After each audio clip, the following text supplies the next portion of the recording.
उन्हें अनओमीय परिपथ कहते हैं। इन परिपथों में ओम के नियम का पालन नहीं होता, उन्हें अनओमीय परिपथ कहते हैं।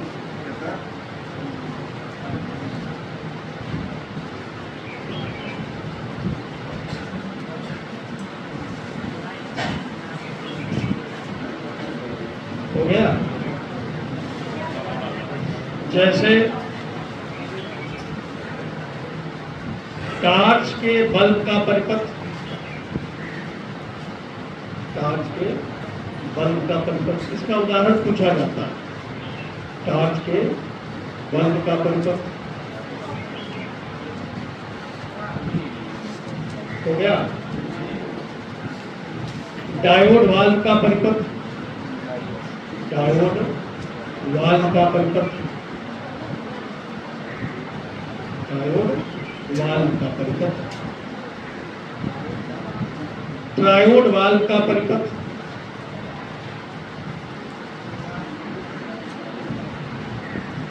हो गया। पीएन जंक्शन डायोड का परिपथ, पीएन जंक्शन डायोड का परिपथ,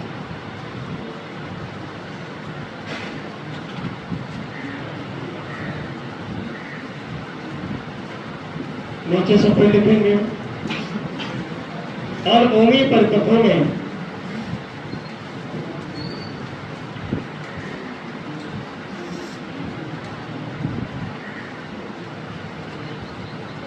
विभवांतर एवं धारा के बीच बना वक्र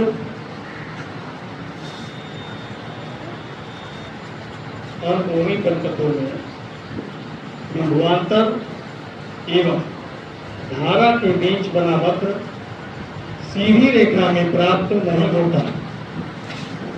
विभवांतर एवं धारा के बीच बना वक्र सीधी रेखा में प्राप्त नहीं होता।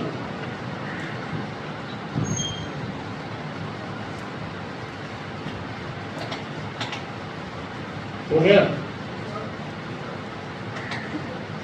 नीचे से फिर लिख लीजिए। अनओमी परिपथ में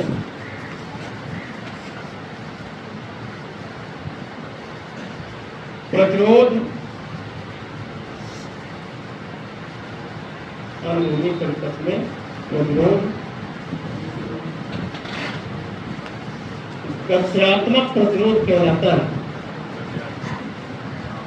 अनओमी परिपथ में प्रतिरोध गत्यात्मक प्रतिरोध कहलाता है।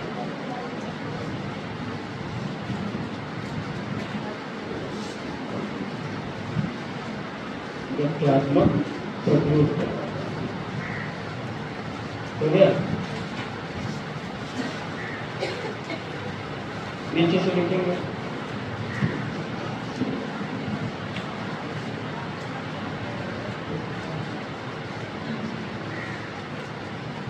गत्यात्मक प्रतिरोध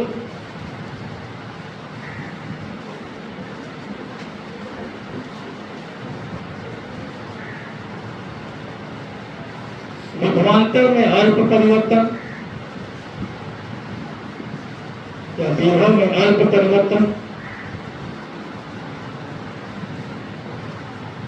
तथा विभव में अल्प परिवर्तन तथा उसके संगत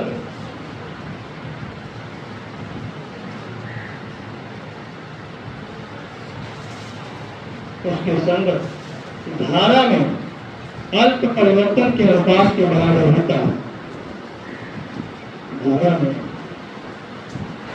अल्प परिवर्तन के अनुपात के बराबर होता है।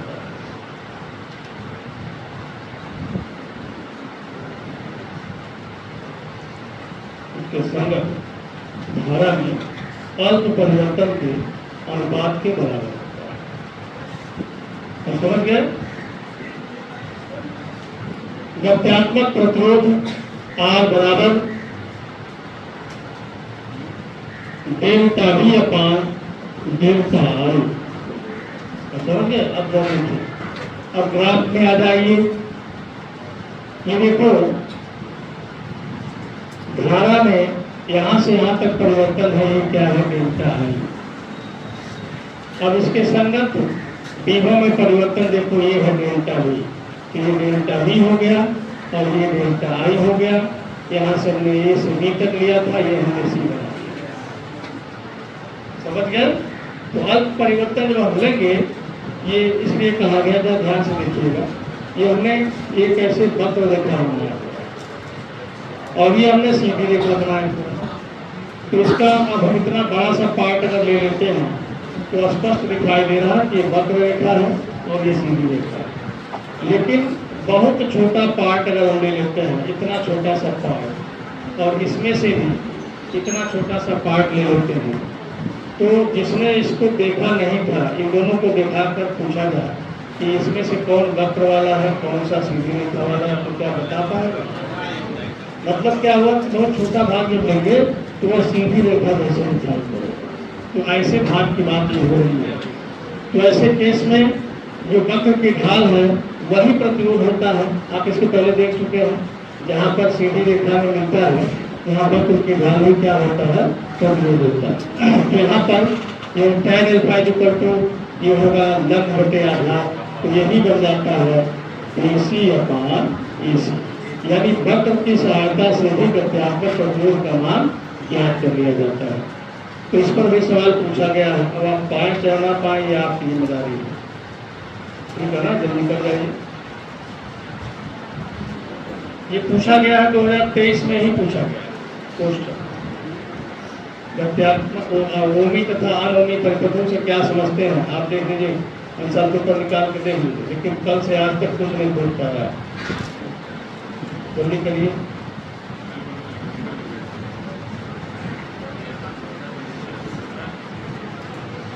कल टेस्ट होगा, इसका ध्यान रखिएगा। डेरिवेशन का केवल टेस्ट होगा कल। डेरिवेशन 5 डेरिवेशन आपको तैयार करना है, 5 मतलब करना है परीक्षा।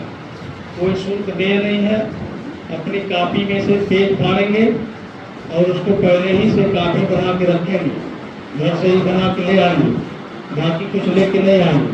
नहीं समझ में आया? कॉपी होगी ना, चाहे कॉपी में से चाहे दुकान से 4 साइज का पेपर ले लीजिएगा, उसको पिनअप कर लीजिएगा। 4-5 पेज रहेगा तभी हो पाएगा 5 डेरिवेशन। कम से कम 5 या 4 सीट, पेज नहीं 4 सीट, तो 4 सीट का मतलब क्या है? 8 पेज। तो वह ले लीजिएगा, तो पैसे उसमें भी लगेंगे। यहाँ ले पैसा की बात करने पर आपको कुछ लोग ऐसे हैं जो जिनके लिए बड़ी परेशानी आ जाती है और वो लोन लेंगे तभी नहीं कर पाएंगे। तो ऐसा ही हटा दिया, आप खुद लेके आइए। टेस्ट में बैठना अनिवार्य है, ठीक है? अभी हम बता देंगे, डेरिवेशन हम नोट भी करा देंगे, उसी में से पूछा जाएगा। मेरा मकसद है किसी भी तरह से आपकी तैयारी हो और कोई भी बच्चा यहाँ पढ़ने वाला वो फेल ना हो, कम नंबर ना पाए, अच्छा नंबर पाए। बाकी आप जैसा चाहेंगे वैसे ही होगा, जैसी आपकी सोच है। अगर आप उस नक्शे कदम पर जा रहे हैं जो पढ़ाई से दूर है, तो आप पास नहीं हो सकते। हम कुछ भी करेंगे कोई फर्क नहीं पड़ेगा, क्योंकि आपकी सोच जैसी होगी वैसा रिजल्ट आपका होगा। ठीक है भाई, समझ गए? तो हमारी सोच जैसी है वैसा हमारा रिजल्ट होगा। तो इसमें इतने बच्चे हैं, इसमें से 10 भी अगर अच्छा सोच रखेंगे तो मेरा अपना फल मिल गया। ध्यान रखिएगा, सैकड़ों लीडरों को लेके चलने से बेहतर होता है 5 शेर हो जाए साथ में, काम निकल गया। बाकी लीडर है जिनकी सोच अच्छी नहीं, वो कौन है? लीडर ही। अब साफ साफ मामला है, अभी 7-8 डेरिवेशन आपको बताए जाएंगे, उसमें से 5 करना होगा। भागने वाला कौन होगा? लीडर नहीं होगा तो कौन होगा? आप बता दीजिए, बताओ कौन होगा? पेपर आउट है, घर पर तैयारी करनी है, आके लिखना है। अब इसमें भी अगर आप भाग रहे हैं तो लीडर नहीं है तो कौन? बोलो। और 7 जो डेरिवेशन तैयार करेंगे उसमें से 2 बोर्ड परीक्षा की गारंटी है, 2 बोर्ड परीक्षा भी आएगी। अब इसके बाद जो भागेगा वो और बड़ा लीडर है। बोलो भाई। तो चलिए, मैंने जो बताना था बता दिया। क्वेश्चन भी आप नहीं पा रहे हैं, क्वेश्चन भी आप आंसर पेपर में न खोज रहे हैं न पा रहे हैं, जबकि हर क्वेश्चन जो बताया जा रहा है सब आपके हर साल पेपर में मिल रहा है। ये इसीलिए पढ़ाया गया कि आपको पूछा जा चुका है। क्लियर हो गया?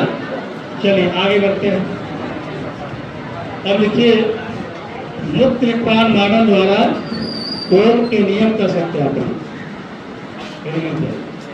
मुक्त इलेक्ट्रॉन मॉडल द्वारा ओम के नियम का सत्यापन।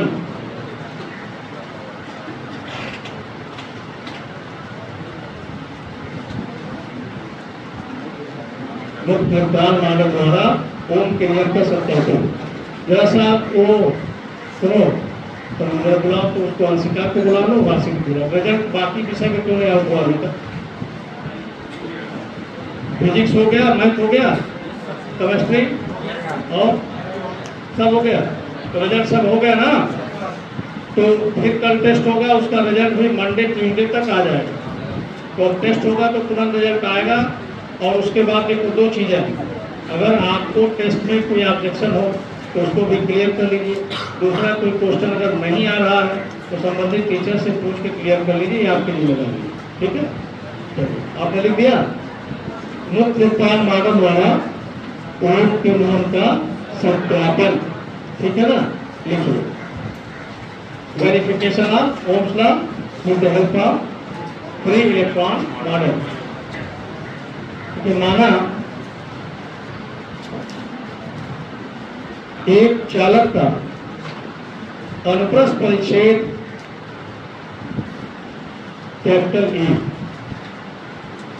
चालक का अनुप्रस्थ परिच्छेद कैपिटल ई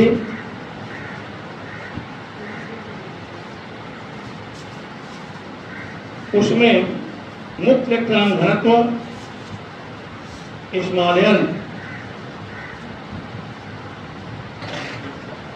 मुक्त इलेक्ट्रॉनों का अनुगमन वेग वीडी, मुक्त इलेक्ट्रॉनों का अनुगमन वेग वीडी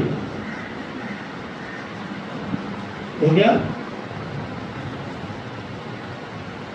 तो चालक में प्रवाहित धारा आई बराबर एम, जब बोलो सब लोग,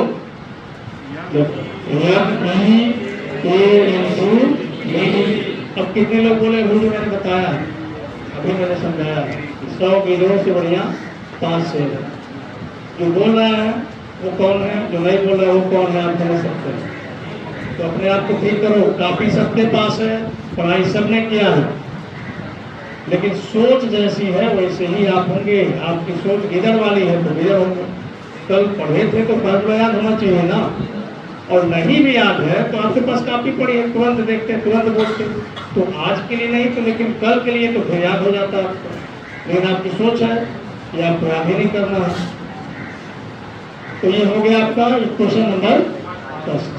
अब ऐसा आप करके वजह सोचो, ओम के नियम में इस सत्यापन के लिए हमें क्या दिखाना पड़ेगा? जल्दी बोलो, क्या दिखाना चाहिए? नियतान आरी बराबर क्या? नियतान, नियतान आई बराबर आर नहीं, नियतान। ये बात समझ में आ गया? हमें दिखाना है नियतान आई इक्वल टू नियतान, लेकिन कब? ओम के लिए में कोई शर्त नहीं है क्या? भौतिक अवस्था अपरिवर्तित। भौतिक अवस्था का मतलब क्या है? विमाय एवं ताप, यहाँ पे खास तौर से। ठीक है, चलिए आइए। तो इसीलिए हमने देखो आई निकाला पड़ेगा। अब हमें क्या निकालना पड़ेगा? भी। और जैसे भी वी और आई का रिलेशन निकालना है, तो चलिए हम लोग आगे बढ़ते हैं। तो चालक है, तो चालक में जब विभवांतर स्थापित किया जाएगा तो उसके भीतर वैद्युत क्षेत्र उत्पन्न हो जाएगा, और उस वैद्युत क्षेत्र की वजह से मुक्त इलेक्ट्रॉन पर बल कार्य करेगा। बात समझ पा रहे? जैसे मान लीजिए कोई चालक है, अब ये इसमें मुक्त इलेक्ट्रॉन के नाम पढ़े हुए हैं, गतिमान है, ऐसे बहुत सारे मुक्त इलेक्ट्रॉन हैं और ये गतिमान। जैसे ही विभवांतर स्थापित किया जाएगा वैसे ही वैद्युत क्षेत्र उत्पन्न हो जाएगा। अगर ये उच्च विभव है और ये निम्न विभव है तो वैद्युत क्षेत्र प्लस से माइनस की ओर इसके अंदर ऐसे बन जाएगा। समझ पा रहे हैं? तो जब वैद्युत क्षेत्र में किसी आवेशित पर Q को रखा जाता है और वैद्युत क्षेत्र की तीव्रता अगर E है तो उस पर लगने वाला वैद्युत बल क्या होता है, E होता है। और ये बताया गया था कि धन आवेश पर वैद्युत क्षेत्र की दिशा में ही वैद्युत बल लगता है, लेकिन ऋण आवेश पर विपरीत दिशा में लगता है। तो यहाँ पे इलेक्ट्रॉन पे वैद्युत बल किधर लगेगा, वैद्युत क्षेत्र इधर है, विपरीत दिशा में लगेगा। किस दिशा में लगेगा यहाँ पर कोई मैटर नहीं है, लेकिन बल कितना लगेगा ये देखना। लिखिए नीचे से, जब चालक के भीतर वैद्युत क्षेत्र की तीव्रता कैपिटल E हो, चालक के भीतर वैद्युत क्षेत्र की तीव्रता कैपिटल E हो तो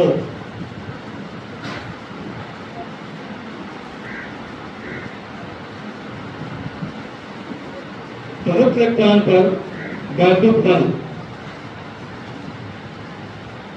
मुक्त इलेक्ट्रॉन पर वैद्युत बल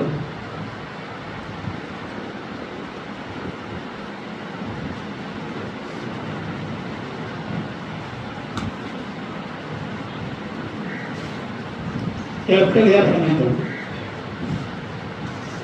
मुक्त इलेक्ट्रॉन पर वैद्युत बल कैपिटल या समीकरण। ठीक है, समझ गए पूरी बात को। तो Q इंटू E होता तो यहाँ पर क्या हो, E इंटू E। ठीक है, आगे लिख दीजिए, यदि चालक की लंबाई स्मॉल l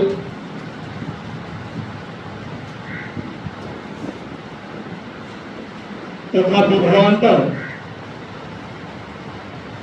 कैपिटल B हो तो एक फार्मूला यही पढ़े हुए हैं, वैद्युत क्षेत्र की तीव्रता बराबर विभवांतर बटे दूरी। तो ये देखिए, ये विभवांतर है, ये दूरी है, ठीक है ना। तो E बराबर हो गया V/L। ठीक, तो अब देखिए, अब हम अगर F वाले में मान रखेंगे तो E और कैपिटल E की जगह पर हो गया V/L। स्पष्ट हो गया। अच्छा, हम ऐसा कर दो, आपको ये पता है, याद कीजिए कि जो मुक्त इलेक्ट्रॉन है अनियमित रूप से गति करते रहते हैं, लेकिन किसी भी दिशा में उनका औसत विस्थापन शून्य रहता है। तो जैसे ही विभवांतर लगा वैसे ही वैद्युत क्षेत्र उत्पन्न हुआ, और वैद्युत क्षेत्र की वजह से मुक्त इलेक्ट्रॉन पर बल लगा, और बल की वजह से उसमें त्वरण आया, और त्वरण की वजह से तब वेग आया, और वही वेग अनुगमन वेग। तो अनुगमन वेग के पीछे रीजन है ये विभवांतर, और विभवांतर की वजह से वैद्युत क्षेत्र, वैद्युत क्षेत्र की वजह से बल, और बल की वजह से त्वरण, और त्वरण की वजह से वेग। क्लियर हो गया ना। तो यही हम करने जा रहे हैं।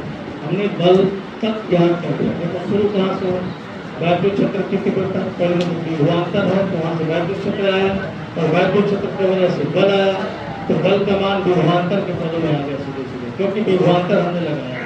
ठीक है, आगे लिखेंगे, यदि इलेक्ट्रॉन का द्रव्यमान स्मॉल m, इलेक्ट्रॉन A हो, इलेक्ट्रॉन का द्रव्यमान स्मॉल m एवं त्वरण स्मॉल a हो,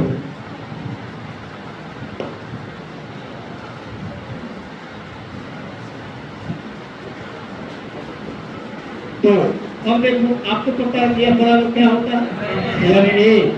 तो F की जगह पर क्या लिखोगे, यानी A इज इक्वल टू EV/स्मॉल।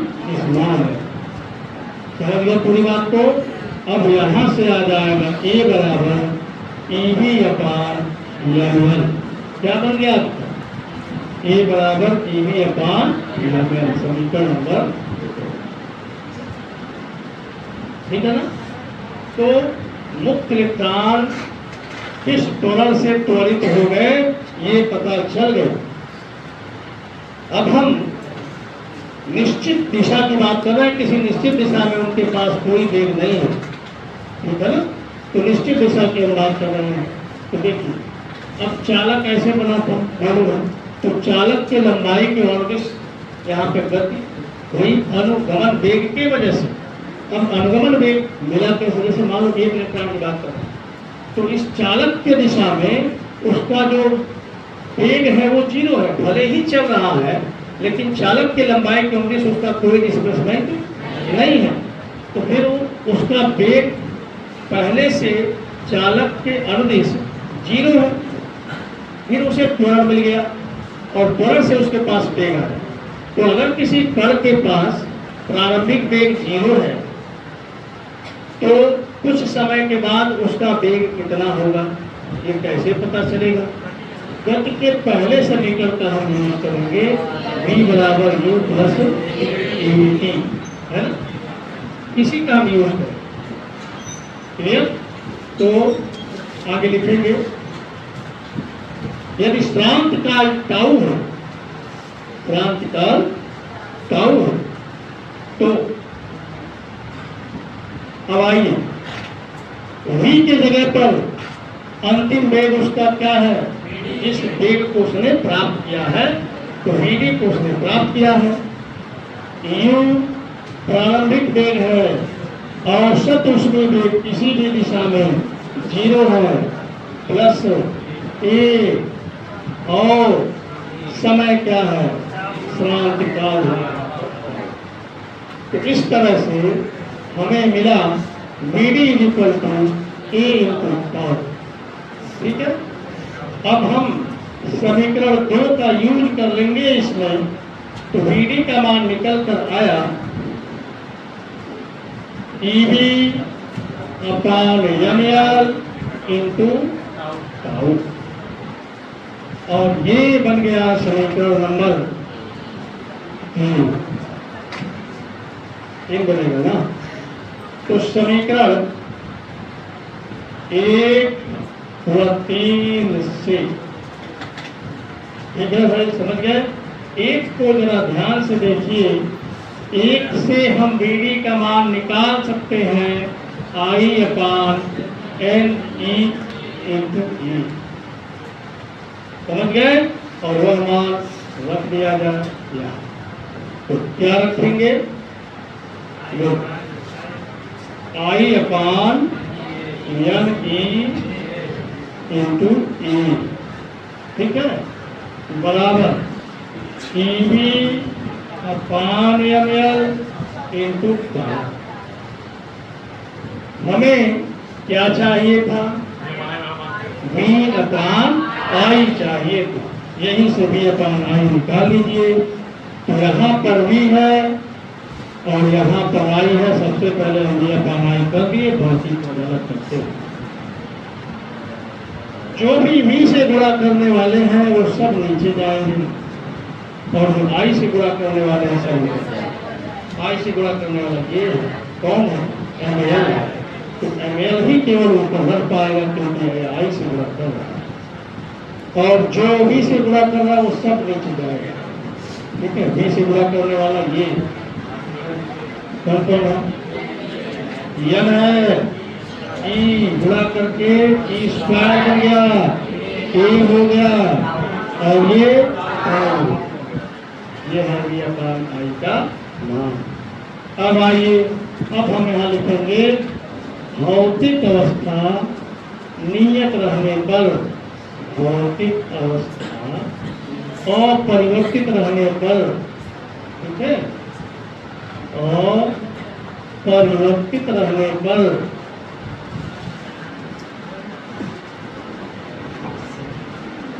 ठीक है, अगर भौतिक अवस्था अपरिवर्तित रहती है तो देखो क्या v अपान I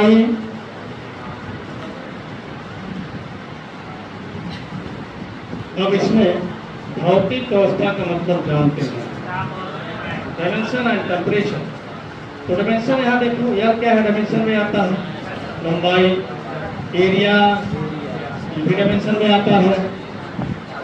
m क्या है, इलेक्ट्रॉन का द्रव्यमान, ये पहले से कांस्टेंट है। n क्या है, मुक्त इलेक्ट्रॉन घनत्व, ये भी कांस्टेंट है किसी निश्चित पदार्थ के लिए।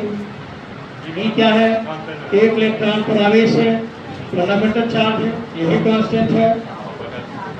और L इसलिए कांस्टेंट हो गया कि भौतिक अवस्था नहीं बदल रही है, A इसलिए कांस्टेंट हो गया कि भौतिक अवस्था नहीं बदल रही है।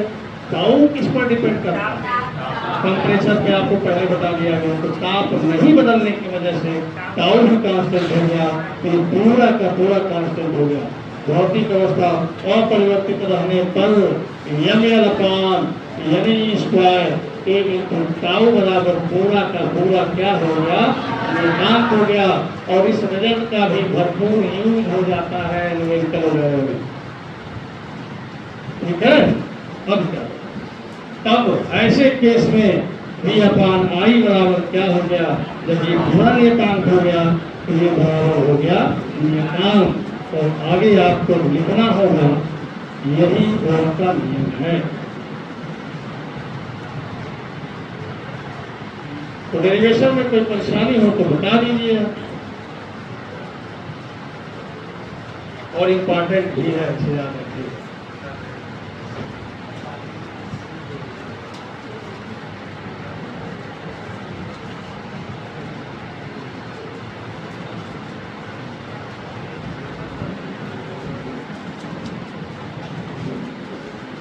आप नोट कर लीजिए कौन कौन से डेरिवेशन टेस्ट में दिए जाएंगे। समय 9 बजे, 9 से 10:30 1.5 घंटे का टेस्ट होगा। एक विषय 1.5 घंटे या 2 घंटा पूरा कर देना, दोनों विषय देंगे। फिजिक्स और मैथ का टेस्ट हो रहा है, और बाकी टीचर से आप तय कर लीजिए, अगर वो तैयार होंगे तो सब हो जाएगा। लेकिन 1 घंटा एक विषय के लिए लगेगा, क्योंकि डिस्क्रिप्टिव टाइप है, लिखना है, ठीक है ना। क्योंकि बोर्ड परीक्षा बिना लिखे आप पास नहीं कर पाएंगे, और कंपटीशन बिना ऑब्जेक्टिव क्वेश्चन को का तरीका जाने उसे आप पास नहीं कर पाएंगे। तो दोनों तरह का टेस्ट होना जरूरी है। तो आप नोट कर लीजिए कौन कौन सा डेरिवेशन आपके लिए जरूरी है। पहले नंबर पर आप कर लीजिए समांतर प्लेट संधारित्र के धारिता का व्यंजक।